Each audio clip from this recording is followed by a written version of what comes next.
Hello, welcome. My name is Andrea, and today we'll be going over InventoryLab Basics. Now, InventoryLab is one of the Seller 365 platforms that can follow your inventory's entire life cycle from sourcing to actually analyzing your profits. So to get started, it is required to have an Amazon Professional US account. And once you authorize to connect your InventoryLab account with your Amazon account, you're good to go.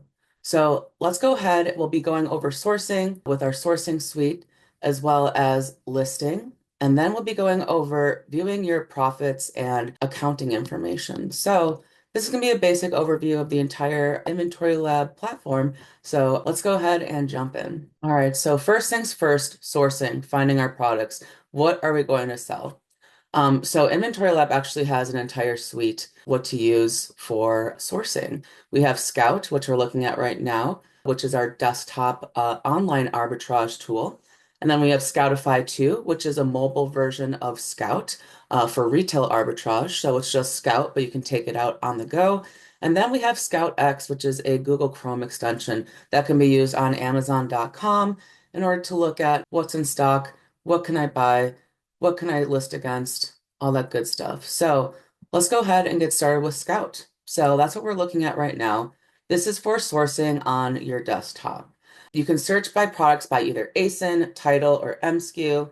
Let's go ahead and look up a product. Now, before we actually search for a product, we want to set something up called Ideal Buy. Let's go ahead and set that up by clicking this link right here.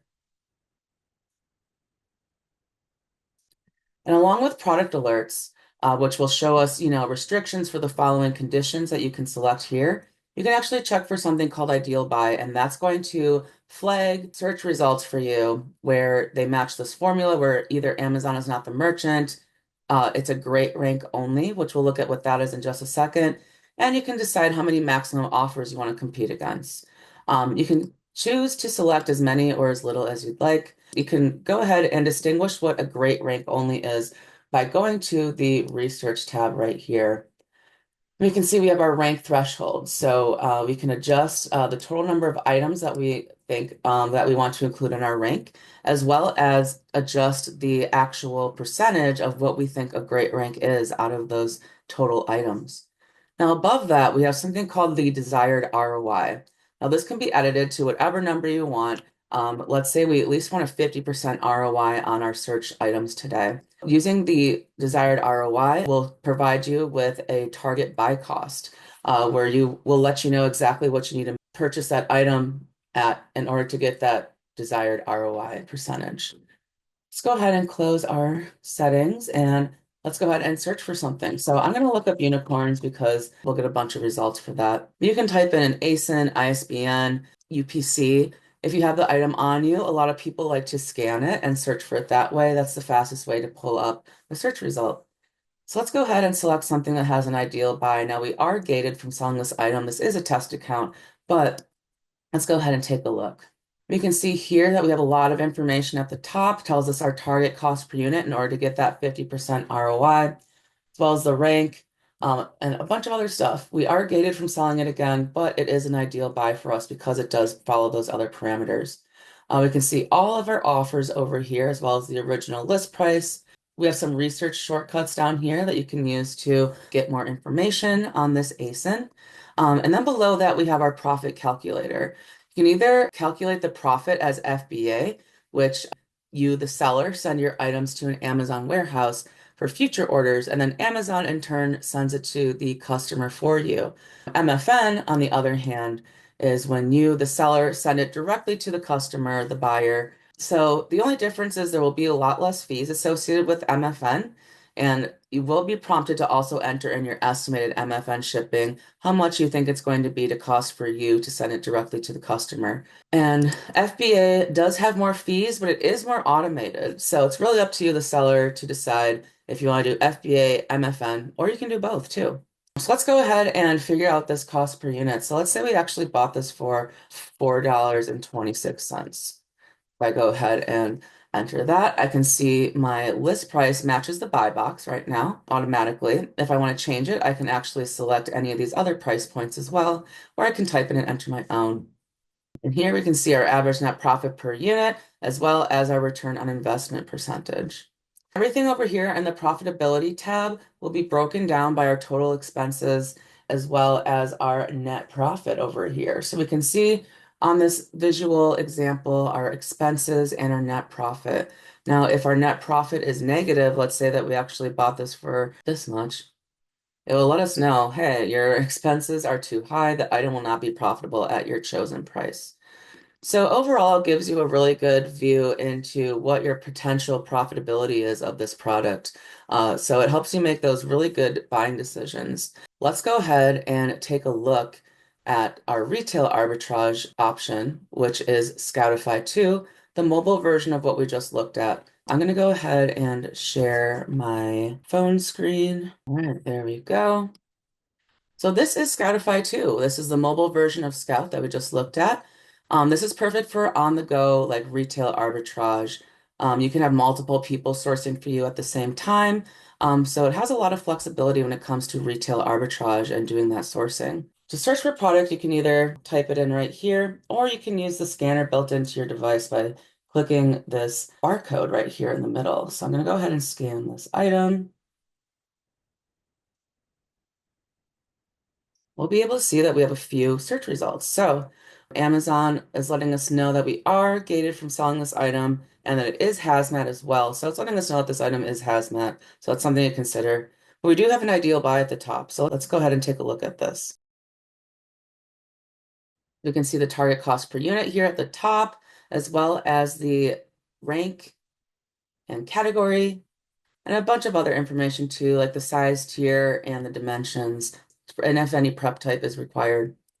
Now we also have below that where we're going to enter our information, but below that we can see our offers as well. So our buy box looks like it's 1288 and it's FBA and it's new.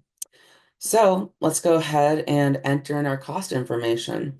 So if we click this right here, the cost per unit, this will open up. So this is where we can enter in how much we're finding the item for. Again, you can do FBA or MFN to capture that estimated MFN shipping. Let's go ahead and save changes. And now we can see here, we have our list price of 1288. This is our net profit right here. If we did decide to do MFN, we would be able to see, the potential MFN profit right here. And then we have our total ROI as well. So again, we can see our profitability all broken down. We can also see the history of our item if we've ever sold this ASIN before or purchased it. And then we can also look at the storage over time to see what our profit would be. Let's go ahead and add this item to something called a buy list because we want to be able to get this from our mobile device onto our desktop in order to list. We're going to select the shopping cart that says add. And this is where we're going to be able to see, enter in all of our accounting information. So when it's time to list, we actually won't have to re-enter it again. So it already captured that cost per unit that we entered on the other side. We can enter in our tax code. We can also put our quantities. So let's say we bought about this many. Our list price right now is matching that buy box. We can change it if we'd like. Purchase date defaults to today. We can add an expiration date. Our supplier will fill in from the last supplier that we use, so you don't have to enter that every time. However, if you do need to change it, all you do is you just select the supplier and you can enter in your new one. You can enter the condition as well as the tax rate and discount if you received anything like that. So now we select which buy list we want to add it to. So let's go ahead and add it to Andrea's list. There are a lot of options for this, so this is especially nice if you have multiple people sourcing for you. They can add it to a list with their own name or whatever will distinguish that there's what they're sourcing for you. And then let's go ahead and add it to our buy list. So we see here the cart changed from 58 to 59. Let's go ahead and select that. This is where all of our buy lists are located. We can see here that we have Andrea's list right here. And these are all of our items. So now that we have all of our purchases in place, how do we actually get this onto InventoryLab to list? Well, there are a few options. It is actually available in InventoryLab right now at the list page when you actually are ready to add products to your Amazon inventory. So if anything, there are no other steps that we have to take. It's already available for us. But if we want to, we can also send ourselves a CSV file spreadsheet to keep maybe for our own files or to manually import ourselves. Maybe we're going to add some more accounting information, all that good stuff. So let's go ahead and email it to ourselves by selecting this paper plane. There you go. Our buy list has been sent. All right, and that brings us to the end of Scoutify. Let's go ahead and take a look at our last sourcing product, which is ScoutX. Now, this is also included with your Seller 365 subscription, and it's available on the Google Play Store. I'll go ahead and share my screen. There we go. All right, so this is ScoutX. This is where you can view kind of everything at a glance at the Amazon catalog. We can see our buy box right here, low MFN, low FBA. If Amazon were having some offers, that would be here. So we go below that, our list price matches the buy box, but we can change it. This is where we're gonna enter our buy cost. We can see our target cost right here is located under either MFN or FBA. So if we select that, we can see now that we have that 50% net profit. We can actually see if we want to see the breakdown of that as well, of the fees, as well as, the total buy cost. We can adjust that here. That is the breakdown of that. And below that, we can see our ROI as well as our profit margin. Over here, we have all the information on the ASIN. Below that, we have our rank. So we can see the average rank in the last 30 days, 90 days, 180 days, as well as how many drops there were. Now this graph we can see right here is the pricing history. We can see the rank as well as the price, as well as if Amazon was the merchant.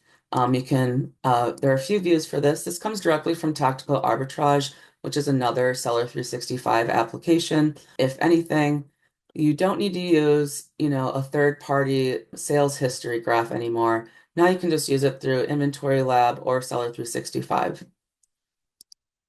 Then we have our offers over here as well. We can see new, used, total, as well as if they're FBA or MFN. And then lastly, we have our reviews, which breaks everything down to see what people are saying about the product. Now that we have all this information entered, let's go ahead and add it to our inventory. So I'm going to go ahead and click Add Item.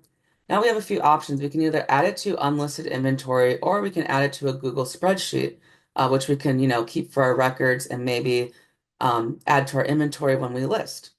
So you have a few options. Let's go ahead and click Unlisted Inventory. Let's go ahead and replenish this existing SKU, or we can create a new SKU. So we see here our purchase date. We can add our quantity in here, expiration date if that were required. We can add our supplier right here. A condition, as well as that cost per unit has carried over. And let's go ahead and add to unlisted inventory.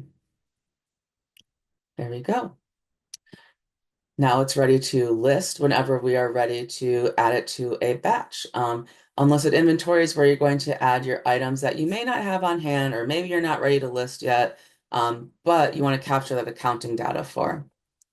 Going back to ScoutX, we can now actually add it to a Google Sheet as well.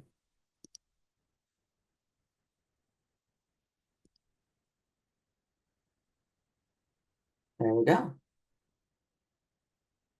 And that's pretty much it for ScoutX. We're going to move on to listing. So we're going to list directly in InventoryLab. Let's go ahead and I'll share my screen again. All right, so this is InventoryLab's list page, and this is list 2.0, our newest iteration of our tool. So now we're ready to create new Amazon listings or replenish existing ones. Let's go ahead and start a batch. Batch is kind of like a first draft of what you will be sending into Amazon to list. Let's go ahead and you can click the plus sign here, or you can click Start a Batch. Defaults to the date and time. Then below that, we can choose either FBA or MFN. Again, FBA is when we send it to the Amazon warehouse. MFN is when we send it directly to the customer ourselves. So let's do FBA. Now we can click our batch settings. We have our ship from address as well as our shipping contact. If you need to add a new one, you just click this plus sign right here. And then below that, we have box contents. Now, box contents, you'll want to turn on. If you turn box contents off, just so you know, you will be subject to a manual processing fee by Amazon. What box contents is, it's when you let Amazon know ahead of time what to expect in which box. So you can do either on using feed, where you send it to Amazon electronically, or you can use on using 2D barcodes, where that allows you to create a scannable barcode, which goes on the outside of your box label. And Amazon scans that label, and that's how they figure out, and that's how you let them know what is in each box and how much quantity. And below that, we can have our min max preferences on. This is if you use a repricer. If you are a Seller 365 subscriber, you do have access to a repricer as well called SmartRepricer, which integrates directly with InventoryLab. So for this, you can either do not capture if you don't use one. You can send to Amazon if you use their repricer, or you can save it to InventoryLab in order to send it to SmartRepricer. Let's go ahead and save it to InventoryLab. Now below that, we have our buy list import, and this is where we're going to either select from Scoutify, which is what we were doing before. If we look here, we can see Andrea's list, or we can select it from a file on our computer. I'm going to go ahead and select a file for my computer because I have something already set up. All right, now we start our batch, and we can go ahead and map out our upload. It usually is it's really good at getting the upload mapping for you. The only required fields for a buy list are ASIN, list price, and quantity. Everything else is optional. We do have min and max prices selected to include, so those are also required on this upload, but if I turn that off, it would not be required. Let's go ahead and validate my buy list. All right, and it's letting us know that these already exist in our inventory. So we can either replenish the item or we can create a new MSKU. So we can either use new MSKU, and then at the bottom we can either do it, or we can either do it one by one here manually, or we can do it at the bottom where we can replenish all. We can use new MSKUs, or we can use MSKUs from a buy list. So these are the bulk replenishment options. All right, let's go ahead and use the MSKUs from the buy list. Looks like these two didn't have MSKUs, but there we go. We're able to replenish, and let's go ahead and start that Amazon check. Now it's letting us know that the MSKU already exists in a different condition. So we're going to actually have to create a new MSKU for this. Let's go ahead and add the buy list to our batch. There we go. And without any, and we didn't get any errors, so we're good to go. Now, since we did create a new MSKU, it is pending offer creation. Every time you create a new MSKU, it takes at minimum 10 minutes for Amazon to create the listing for you and send it back to InventoryLab in order to move to the next stage.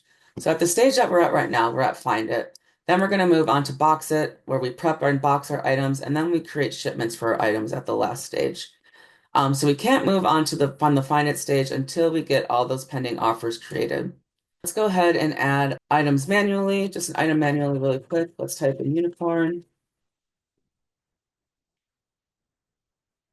Let me see here. We have a few options. We have a bunch of matches directly in our FBA inventory for unicorn. If I scroll down, we can see that there are options that are in the Amazon catalog as well. So the FBA means it already exists in my catalog, this ASIN, whereas these ones exist in the Amazon catalog and don't exist in my inventory yet. So let's go ahead and just select one from the Amazon catalog here. And we can see if we pop this out, we can see all the product offers. We can see the product history. It's going to let us know that it might slow down the UI when we do the product history. But here's that graph again where we can see the product pricing history as well as the rank. And then below that, we have our research links. So let's go ahead and go back over here. So we have our purchasing information where we enter in our quantity. We can enter in our cost per unit here. Then we can enter in the condition as well. We can enter in our condition notes, then a supplier. We can enter in a purchase date. It is optional as well as a supplier. It's not required. And then over here, we have our minimum and maximum prices. Now, these were automatically priced for us based on our settings right here. We can see that if we go to our list settings, we can actually have auto pricing turned on. So that's also an option for when you are manually listing products through InventoryLab. So that's how we got our minimum and maximum price automatically filled out for us. We have our label owner as well as our prep owner and then our expiration date. It is optional for this product. If it weren't optional, we would let you know that it is required. Then our hazmat information, if it's regulated, if there's a battery, and then we can enter in our tax code. Now at the very bottom, we can see our shipping estimate as well as our price, our return on investment, that ROI is going to be negative, it looks like, as well as our net profit. So it looks like this item for the cost that we put in is not profitable, but let's go ahead and just change that up so we can see what that looks like. There we go. So our ROI has changed as well as our net profit. I'm going to add it to the batch. And again, it's going to give me that pending offer creation warning. So I cannot move on to the next stage until I actually create this offer. But so we can move on, let's go ahead and delete these items from our batch.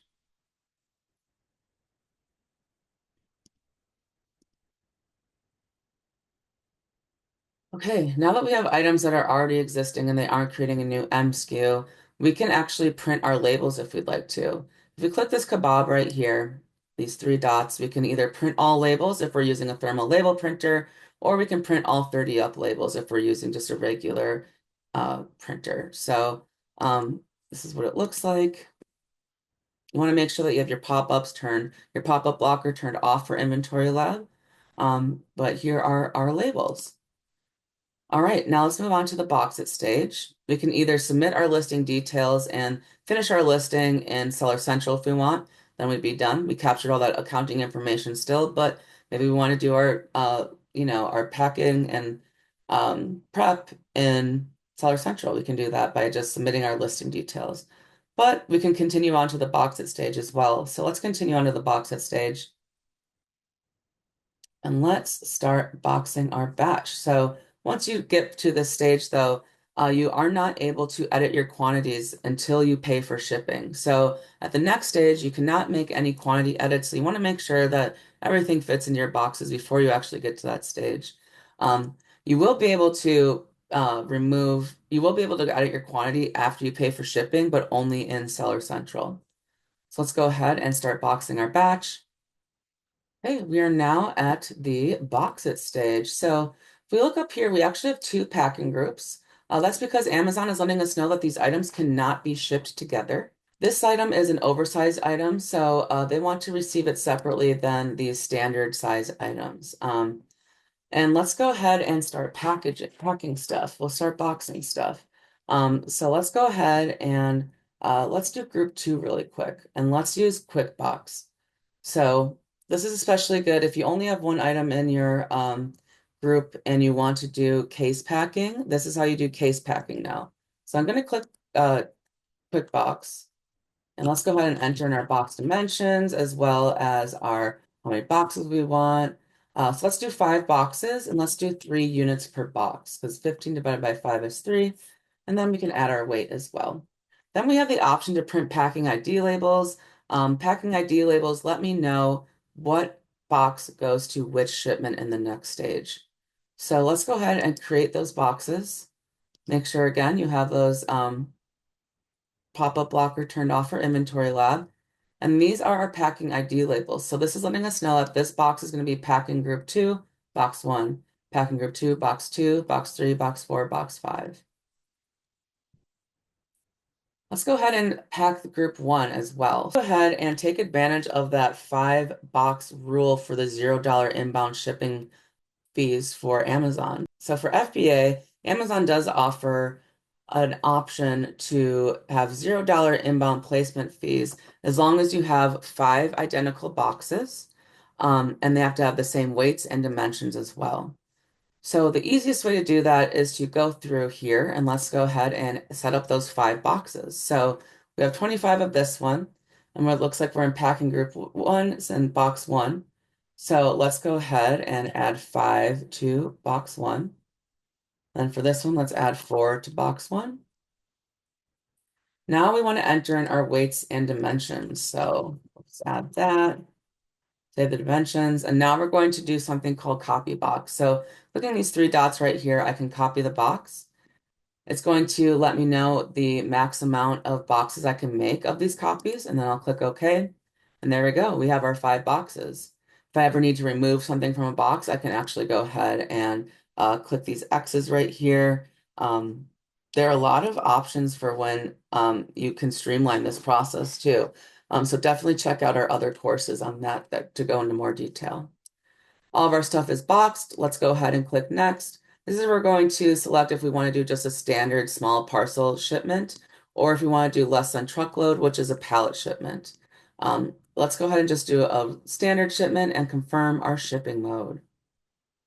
And this next step can also take about 5 minutes, so just hang in there, sit back, relax, refill your coffee, have a snack maybe.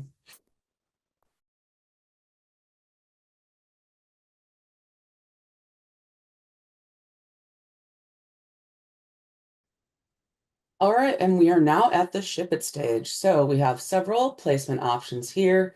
Our one with the $0 placement fees, inbound placement fees is right here at the bottom. See, we have a lot of shipments with that. But we can see here we have a few other options. If we want to see the total cost of the shipping, we can actually select which placement option we want to look at.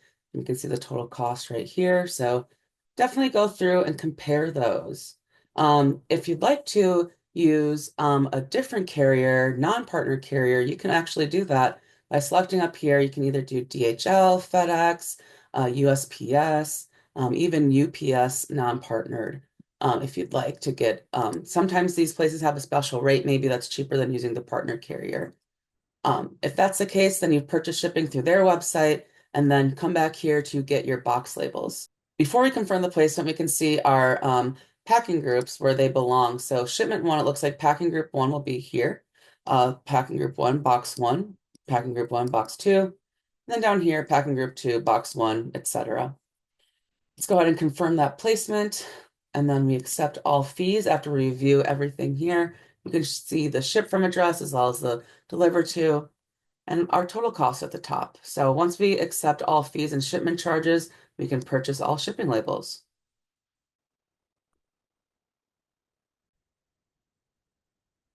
All right, and we have placement option 1 confirmed. We have some options here to either close our batch, print box and shipping labels, and print our packing lists. Let's go ahead and print those box and shipping labels. Select our shipments. I want to make sure that you have pop-up blockers turned off for this website. And here we go. Here are our box labels as well as our shipping labels. If we had 2D barcodes, this is when the 2D barcodes would pop up on the box labels like this. All right, now that we have listed our products, let's go ahead and see how our products are actually accounted for. So by going to inventory, and you can go to either FBA, merchant, or unlisted inventory, let's take a look at FBA.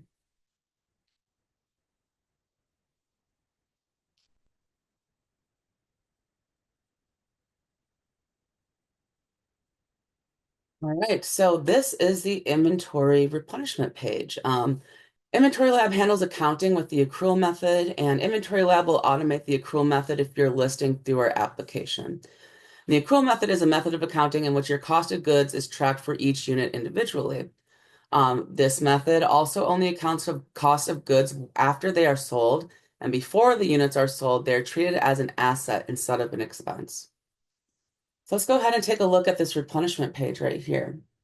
And we see that we have our initial purchase when it was first listed, as well as the cost, the supplier, the purchase date, the purchase quantity, and the remaining quantity.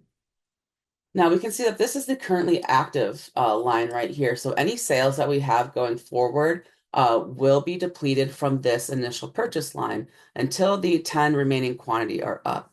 So this is the accounting information that will show up for the next 10 orders. And then after that, this will go over to the 100. Once this is depleted, it will go over to replenishment 2. And the way that we figure this out is through the FIFO order, FIFO, first in, first out. And it's numbered in order by purchase date, we'll see here. So the FIFO accounting method is known to be logical for businesses since selling off the oldest goods first reduces the risk of inventory obsolescence. So each time you replenish an MSKU, a new row with quantity, the cost per unit, and purchase date is automatically added to the replenishment page to track different costs for the same MSKU. Now, what about MFN returns or maybe some FBA removals and disposals? How do you actually track those and how do you account for those? Well, you can go to the Accounting tab and go to Disposition Management, and this is the Disposition Management page. So this is where you can make decisions on the sellable or unsellable condition of items that have been removed by either Amazon FBA or that are merchant returns. So if we look here, we can actually turn this item to unsellable. Let's say it's unsellable. And let's take a look here what happens. So now we see the buy cost adjustment is negative 340. That's because it's unsellable condition and we lost that 340. Now, if we go back to making it sellable, we'll see here that the buy cost has been adjusted to 0. That's because it is sellable, so we will be listing it again. We do not want to duplicate that buy cost adjustment, so that's why it goes to 0.